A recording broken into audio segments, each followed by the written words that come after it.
they've failed, and that's part of why we're where we are.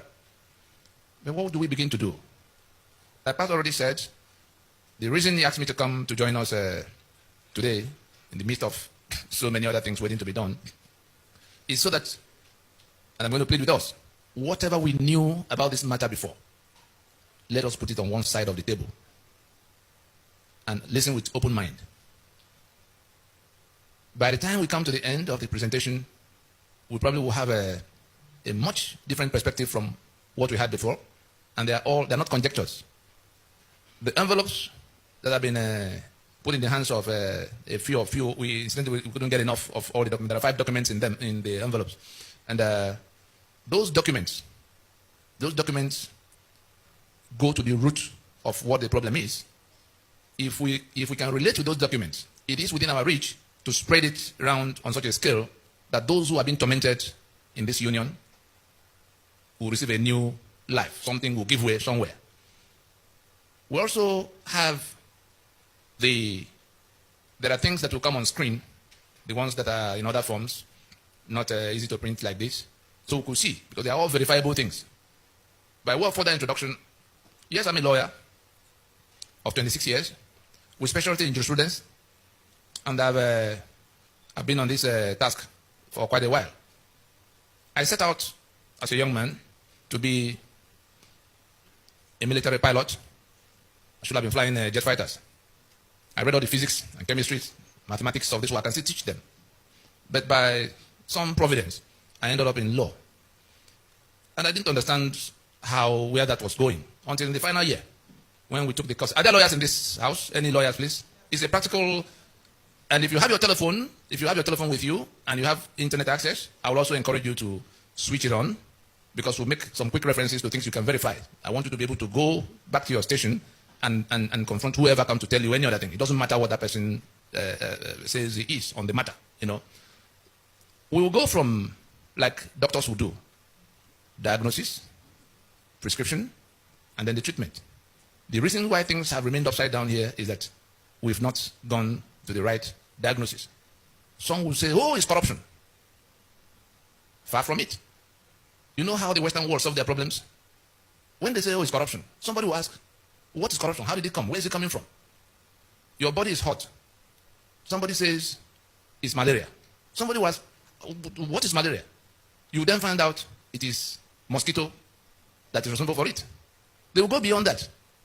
Some of our people just go and buy net or buy broom or something to stop mosquito for one moment. Anybody who wants to solve malaria goes all the way to stopping mosquito from breeding in the neighborhood. It's as simple as that. If you don't, the next mosquito comes, you are down to your malaria. So if you talk about corruption, you will have with you right now under this roof where it is coming from. And nothing will change, no matter how much you shout, until it's uprooted. As it is with corruption, so it is with the killings you see in the Middle Belt and elsewhere. So it is with the infrastructural decay that you see, whereby there are no roads, nothing seems to be working anywhere. What we've done in the last 20 years, you know, to probe into, because I ended up from the law, I had my bit in court, and I ended up in the oil industry. But I left the oil industry in 1998 on account of this. Upstream, I left from senior executive position in the upstream. There's nobody left in NNPC today who can argue with me for 10 minutes on national television on what it costs to produce crude, either on land, in the swamp, in the sea, or in the desert. I've dealt with from what you call seismic studies, where you are looking for where you could find, to all of what you do in well development, to what you do in piping it around and processing it until the time you transport it and sell. But why did I leave? Because I came face to face with the document by which Shell and Mobil, Egypt, Earth were operating. And I said to myself, what could this mean? Does it mean we're not the owners of this land? That these foreigners will dictate the terms by which they operate? I'm sure you've seen their signposts, those of you who came from Port Harcourt area. NNPC, Shell, joint venture. Shell, operator. Earth. Anyone you see, the operator is foreign. You have a business, a joint venture. You are not to know what it costs to produce whatever it is that joint venture has to do. It is that foreigner who will write down whatever he writes down, and whatever he declares as profit is what you now share. So I began to ask myself, how did we get to that? And it's not a 2-year contract, it was a 50-year lease. Signed off between 1967 and 1969 by people who could not even read properly what was written, under circumstances in which they just signed first and it was explained to them later. How did we even arrive at that point in 1967? We began to probe. It came to where I had to leave everything else to say, let's even, because we found out there was nothing to be found in our archives. We asked some of our elders, people with gray hair, people who went to negotiate independence for Nigeria. I happen to have spent plenty of time with the last of them who were alive in course of the last 20 years at least. Enohoro, for instance, spent the last 7 years of his life trying to undo what they did in going to sign us up into this union. We shouldn't have been. But first things first, the research from the known to the unknown led us to where we had to go to. You know the way WikiLeaks gets its information? We had to get the information we were looking for by all means. We broke into the British archives using all available technologies. And by the time we saw what was in black and white, some of them with instructions that they should not be typed, because any day the wrong eyes see them, the whole edifice will come crashing down. Those documents are inside this room now. And we traced things from that way back to what became 1914. And from that 1914, before 1914, when we landed in 1900, when I'm sure some of you might have heard about the Royal Niger Company, that the British had to pay £865,000 to take over the trading areas in what they consolidated in readiness for the annexation of Southern Protectorate with the Northern Protectorate. That question of paying £865,000 at that time, somebody bought something from somewhere, and that person is still the owner of that piece of estate. Now your country, okay, take me to the map, no, not that. The ones in black and white, the one of 1912, the ones in black and white. Scroll down, you'll see. But let's go on until they get there. The Nigeria you have, yes, hold it there. The Nigeria you have is a joint venture. You saw Prince Charles the other day, and he came, you saw the sitting arrangement. We've not moved from where we were as at that time they created the union. It was a business venture.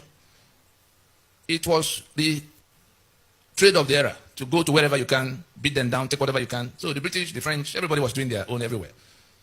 But what became Nigeria was where the British had come towards this axis, and they managed to make their first landings. I'm sure you know about the Lagos colony of 1861, how Kosoko and Dosumo, like that, the oil rivers. They came from the Atlantic waterfront, entered into trade treaties and protection treaties with some of those trading partners in little bits and patches. Those treaties, dating back to the 1840s, 50s, 60s, and all of that, was what the British had in their hands at the time. They were pushing northwards, because on all the other sides, where will I even, let me go closer so you can see. I know it's clear enough. They have a, you can use the flyer you have in your hand, the one that is broken. Don't mind the fact that it's broken. The flyer has that map.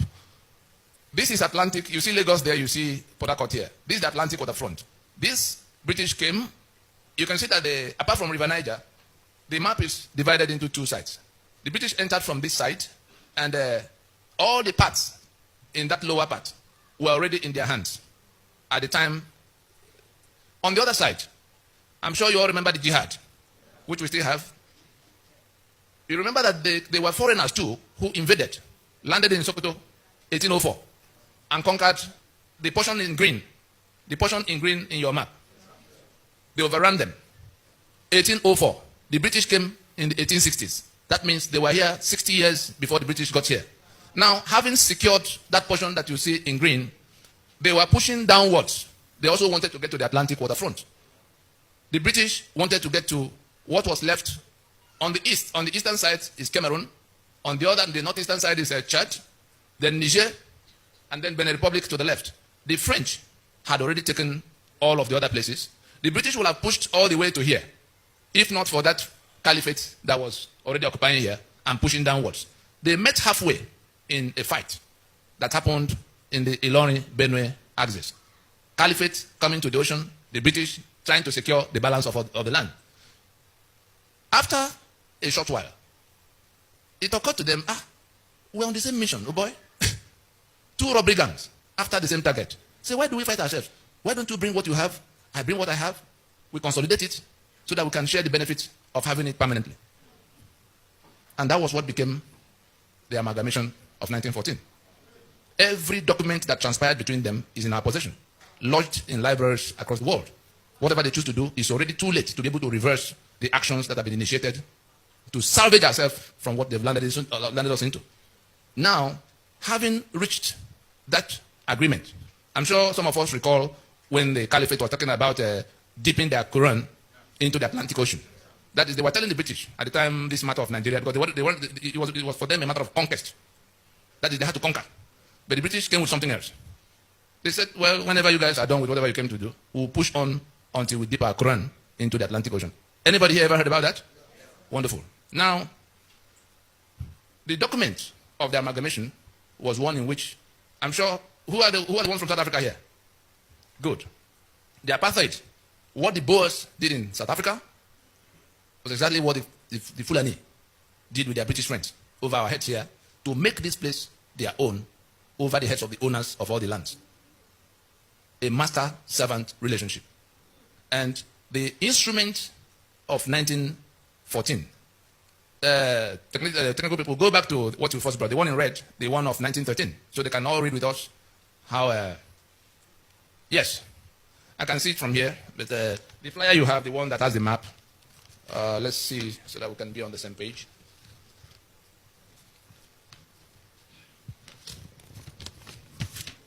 Yes, if you have the flyer, read from the flyer, otherwise you can read from the screen. This is an excerpt from a telegram from the Secretary for the Colonies explaining what they were about to do, because they didn't tell anybody in southern Nigeria that they were going to lump us together with the people of the north. The discussion was strictly between them and that caliphate. It was a German newspaper that leaked it for the first time on the 26th of December in 1913. It took almost 15 years of day and night exchanges, meetings, travels to piece together all those parcels of land that came under those treaties.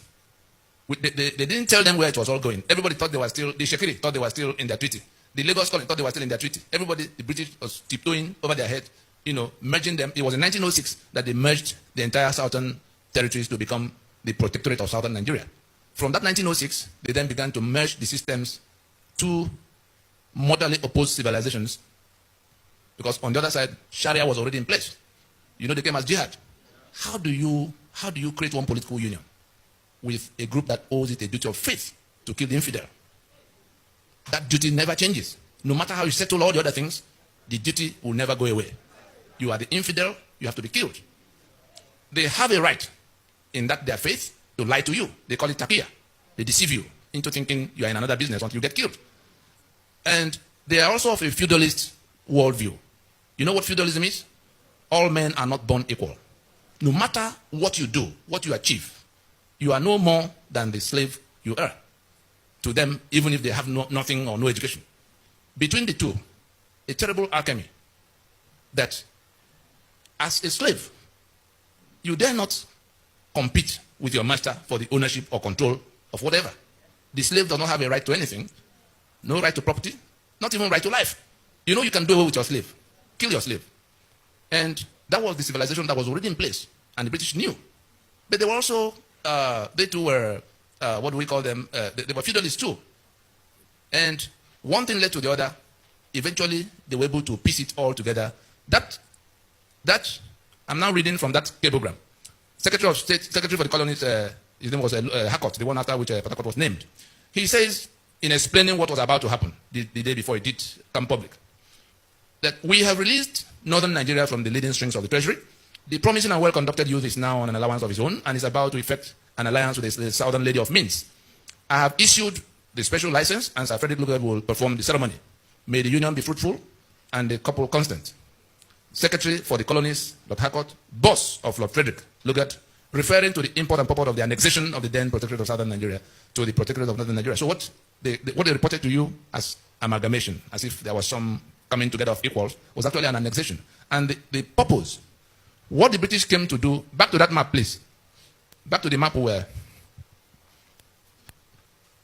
what the British came in search of were all on this axis. But the people they met here provided resistance. You know what they call resistance? They fought and fought and fought to make a landing. I'm sure there are Yoruba people here. I'm sure some of you have heard your song many, many times. If I begin it, will you be able to join me to end it? It begins, Eyo, Eyo, Eyo, Eyo, Eyo, Bantawa, Ton Figo, Lunsere, Awa Ole Sanwo ni Bode, Odile. The clause I want you to take from it. Awa Ole Sanwo ni Bode, Odile.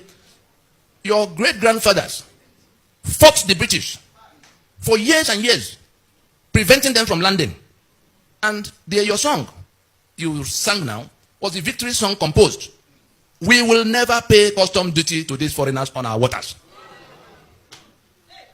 Today, 58 years into your independence, you are paying that customs religiously to people from this part. And from independence to date, not one of you had ever qualified to be Controller General of Customs. Now, I can give you up to 20 of these kind of examples. Who has ever been to Lagos Island, the Victoria Island here? Does anybody know where Bonicamp is? Does anybody know where Eco Hotel is? The road that goes from the front of Bonicamp to Eco Hotel, what's the name of that road? Ahmadu Bello Way. When you stand on Ahmadu Bello Way, is there any other thing to do to go to the ocean? You are on the last firm piece of land before the Atlantic. Have they not dipped their Quran into the Atlantic? Who collects the rent? The landlord or whoever? It's not the landlord that collects the rent. They take away over 2 trillion from these port operations every year. I won't call it misfortune. It so happened that a few months after Tinubu handed over to Fashola, we were at an event. He sat next to me. He was to speak before me. He finished, and I took over the microphone, and I asked him, I said, Governor Emeritus, in the 8 years you were governor here, what was the maximum sum you got from federal allocation? He was quick to remember. There was 73 billion naira. I had documents with me in that event showing that in all those 8 years, Nigeria did not take away anything less than 1.6 trillion as from port operation alone. 10% of 1.6 trillion is 160 billion. 5% therefore, 80 billion. Lagos getting 73 billion in the maximum meant that Lagos in those 8 years did not get even 5% of what Nigeria was taking away from their place. The event collapsed. It was a blue roof in Ikeja here.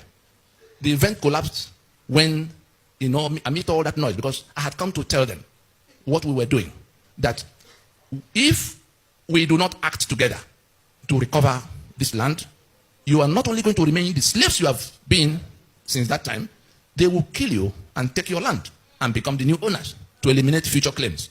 At the time these things were happening, we had also, in this project, we had also gone around the country whispering at that time to the other people who were in the same danger. Nobody would listen. Back to how we've arrived at 1914. Therefore, Nigeria was, as at that time, intended to be a marriage between the northern and the southern lady of Means. I'm sure you hear about the oil industry, Ido, blah, blah, blah. Who has been to Owerri here before? Does anybody know where they call Shell Camp in Owerri? Is there anybody here who has ever heard about Shell Camp in Owerri? There's a place called Shell Camp. I'm sure you do not know that Shell was headquartered in that place for 42 years, going to Port Harcourt in 1960. And it's not a small facility. You know the Modotel Hotel that has become Rockview? That's the gate area. Government House Owerri, the whole of that government house, was inside that facility. Avaniko the University was inside that facility. The Federal Medical Center after the university was inside that facility. That's on one side of the road. On the other side, the whole of that mobile police camp, all the way to back of prison. All these listed were fenced together as the headquarters of Shell for those 42 years. They went to Port Harcourt in 1960, and M.I. Agbara as Premier of Eastern Region bought that property. Then Owerri was a provincial capital. Why did they go to Port Harcourt? Because the pretense that they were dealing with some Niger Delta, some people that could not be properly described. They just wanted to create a woolly condition around that discussion because the Igbo fought them. Owerri, the Oba in Benin, you know how it ended. The King Jaja of Obobo, the one they had to send on exile, who migrated by himself from Amibo, next to Nkwere. That's where he came from. Now, what was going on? I'm sure you know Rumo Mashi and Rumo this and that and that. That was when, and why did they do that? They had sold your oil for 50 years before they declared Oloibiri. All the story you hear about Oloibiri, false. This oil was used in the First World War, in the Second World War. Undeclared. It was property of Nigeria was their colony, was their property. So you couldn't go quarreling with them for whatever they did. But in pretending that it was not so, clearing out the history books, I've had the misfortune of meeting with governors from the place and senators who did not know that this was the case. They believed Oloibiri with all their heart until I confronted them with the documents in our possession. And they went cold, ashamed because they were gray-haired men who were supposed to be telling their grandchildren. They did not know. And this pretense, you remember Willings Commission, 1957-58? Willings Commission did not deal with only the Niger Delta. It was minorities. We're going to bring out 3 things from there so that we can move on to how we landed on the constitution we have on the table now and what we could do to wriggle out of it. Except we want to submit to be killed because that's what is coming our way. If we don't do something to stop them, what they are doing right now is what ISIS set out to do with Syria and Iraq. ISIS operated from the flanks. They are operating from the government house of Nigeria. When you hear Danjuma come out to shout that it's ethnic cleansing, you think Danjuma was joking? Ethnic cleansing means so that there will be no future claim. They wipe you out, resettle their own people there. If you come in 2 years or 3 years, you won't believe anybody else was there before. Go and find out what has happened in Southern Kaduna. Not only do they dislocate and dislodge, eliminate and dislodge whole communities, they bring their own people from Mali. You remember when El Rufai talked about going to settle those who are killing his own people in 14 different countries? So, as you find these tiles on the ground here, these tiles you see, that's how they have mapped out Nigeria to the Atlantic waterfront. And they're taking it in. They are done with the green part, you see. They're in this purple belt, the one you call the middle belt. And the mission is to do away with them. Some of them have been renamed Emirates already. Is that not the case? Now, so that we can keep the trajectory. The next thing you find on that, when independence, was coming, and the independence didn't fall from the sky.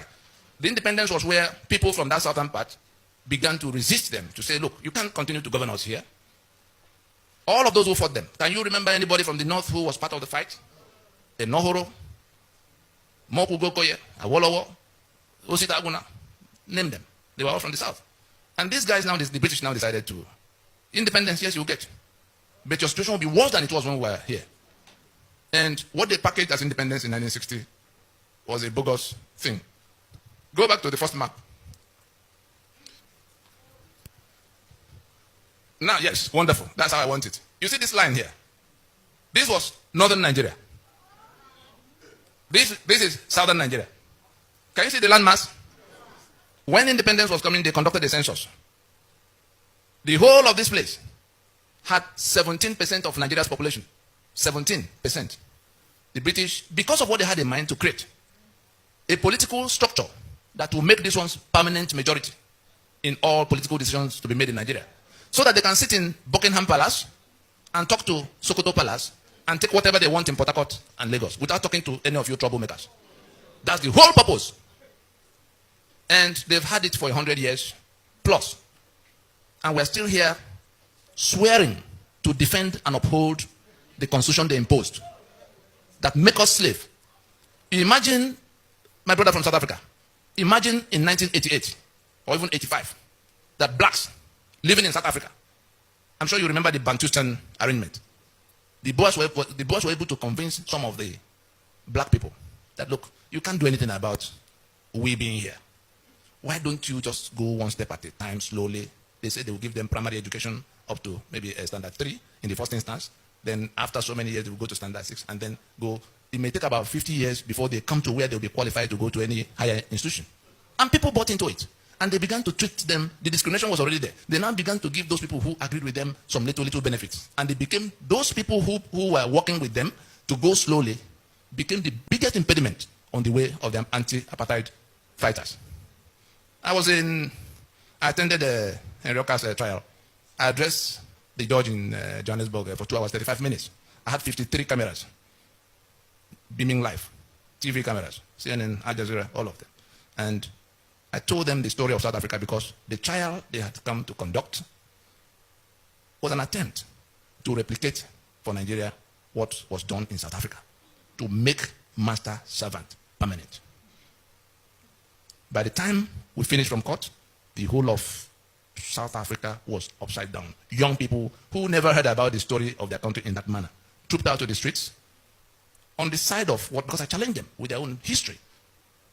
Was it by beheading Mandela and Oliver Tambo and Governor Mbeki that you solved apartheid? Why would you recommend that now that we find ourselves in the same situation? The only difference is that in South Africa it was the Boers. Here it's the Fulani. But the principle is the same. Foreign invader, minority, white, now owner of land, to the exclusion of owners of land. Williams Commission, if I go back to the map, settled a number of things. Back to the oil business. The reason Williams Commission asked that development be accelerated for them was because of that, having sold this oil for this length of time, having degraded the environment that much. Those people, when independence comes, will find out, and they will begin to make trouble. The British were hoping that they will be able to whisper to them to say, don't you see, you have this, you have that, when others don't have. Relax. They would then admit them in some way. That was the plan. But the people they handed over to in 1960 didn't do anything. When did Isaac Boro arise? Was it not 6 years down the road that they declared Niger Delta Republic from the same disputations that have now brought about Ment and the Avenger? Was it any different? They didn't keep that. The other part, who is from the Middle Belt here? The killings that are going on in the place. If you look at this north now, it hasn't changed. These boundaries you see here have not changed. That north that begins from here, this is about Gakem area, to Maiduguri and Sokoto there. The portion in green, these 12 states that passed Sharia, the other day officially. The balance, the one in purple, was where Ahmadu Bello wanted Sharia for the northern region, going into independence. That's when the British go away. It will be Sharia for his region. The other people, Joseph Taka and all the ones from the Middle Belt, say, no, our people are not Muslims and we can't be part of one region if Sharia will be in place. They had to find common ground because they wanted the Middle Belt region. They fought and fought, they were being put down. The British settled it this way. They removed Sharia from the table and brought what they called penal code, so that those who are Christians can function freely, uninhibited in that. And that was the condition upon which the Middle Belt became part of northern region of Nigeria. Therefore, from the day in year 2000, that those 12 states, the portion in green in your map, from the day in year 2000, that those 12 states simultaneously imposed Sharia in their contiguous territory, they had moved away from that foundational agreement. They have seceded from the Union of Nigeria. They have seceded from the secular Federation of Nigeria. Having so seceded, they reinforce, they are now coming to overrun the rest of the place. And why do they have to resort to that? The constitutional instruments they put in place, including the one the British helped them to put in place since 1914 to 1922 to 1946. I'm sure you heard about Macpherson and Littleton, all the way to independence. That became 63, which collapsed in 66. I'm now landing in the one that is on the table. And what we must do, which if we don't do, we will pay in blood. If we don't do, we will pay in blood. It doesn't matter what the noise elsewhere is. When